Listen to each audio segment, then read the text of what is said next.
What's good, everybody? You already know who it is. It's your boy, Trey 57 Productions.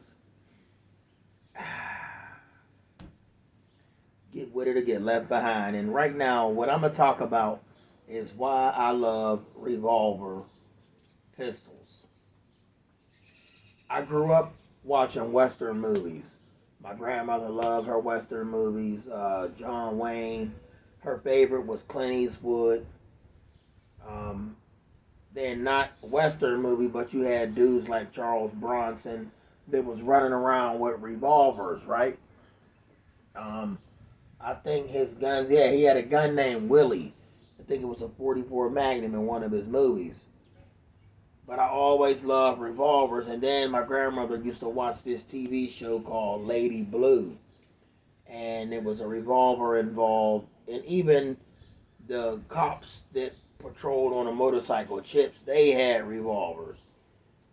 But like I said, the Wild Wild West, the movies, the TV shows, I love watching Western movies and shows. Um, a Fistful of Dollars, movies like that. I don't know if y'all old enough to remember those movies, but revolvers was something that I always was into. Then your boy Rick Grimes came out in The Walking Dead with the Python. The Python. I don't know if that's a 44 Magnum or what, but I know it was a nice gun. It was stainless steel and it was awesome. Alright. Now, not only that, the revolver. A lot of people do not like revolvers. This here is my Taurus Model 85. 5-shot, 38 special. And trust me, it is special.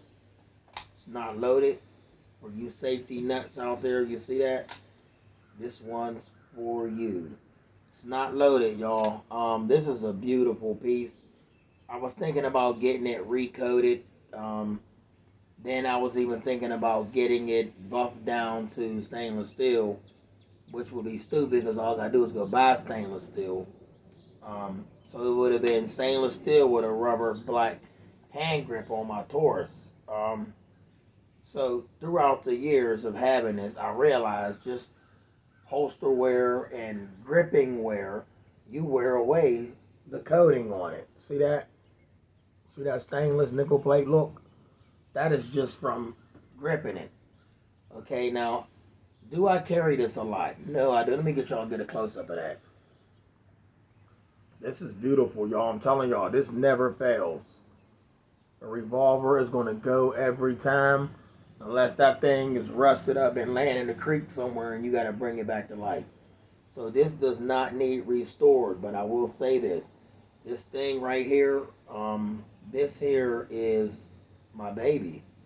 I love this revolver. This Taurus Model 85.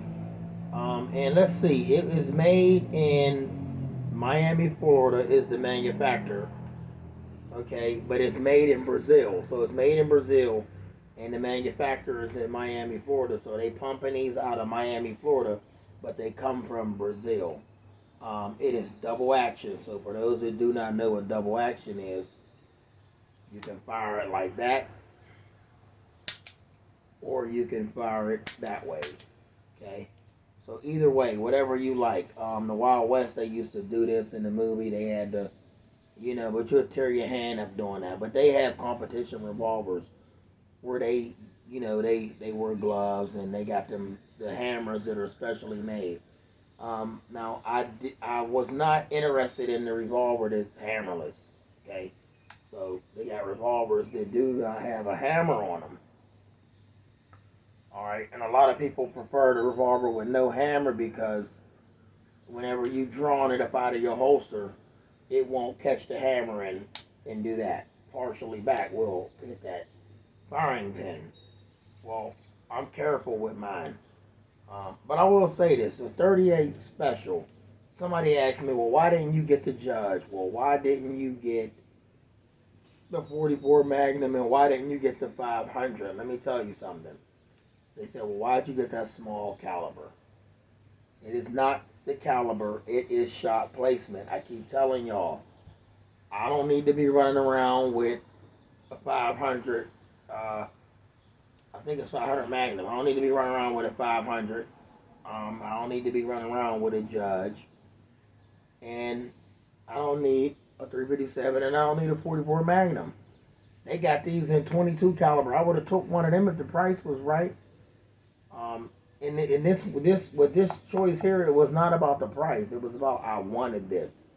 My father, he had a 38 special. His barrel came out to here, and it was blue steel, and that was nice. Oh man, that was sweet. But I always loved the functioning of a revolver. I love that spinning cylinder.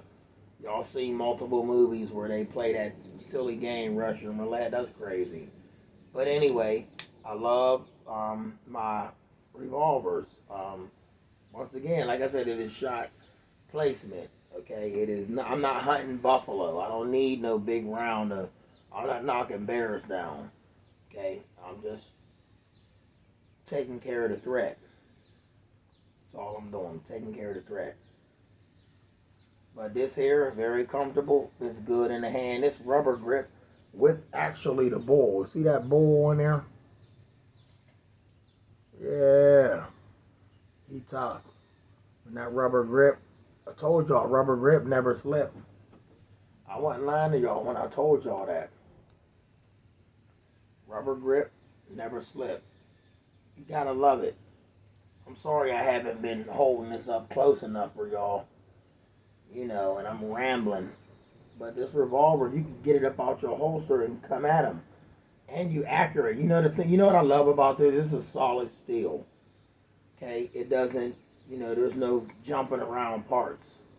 It's solid steel, and you can pistol whip somebody with this. If worst came to worst, you can pistol whip somebody with the other gun too. But you can pistol whip somebody with this, man.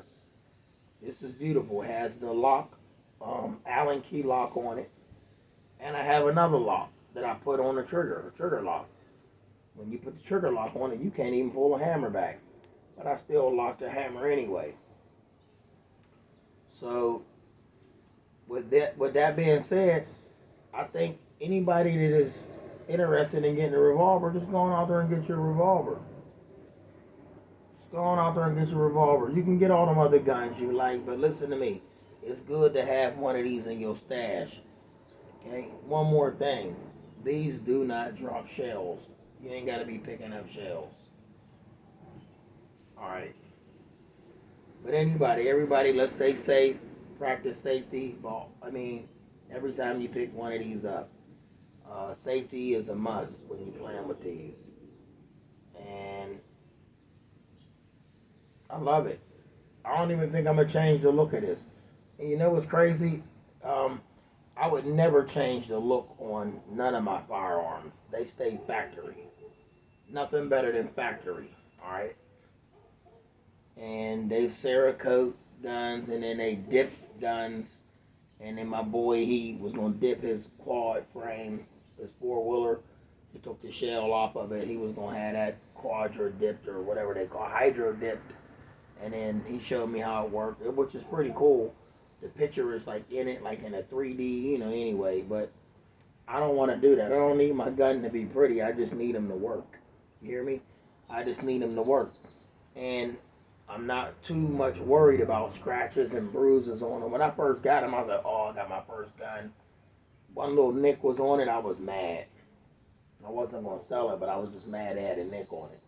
But I'm not trying to, definitely not trying to get rid of my guns because they got a nick on them. When you see a nick and a bruise, that means it's mine. That means it's in use. That means I'm carrying it. I carry it. I tote it. It strolls, it rolls with me. But anyway, y'all, thanks for watching the video. Get you a Taurus Model 85, 38 special revolver. No, it's not a snub nose, but it's a subcompact.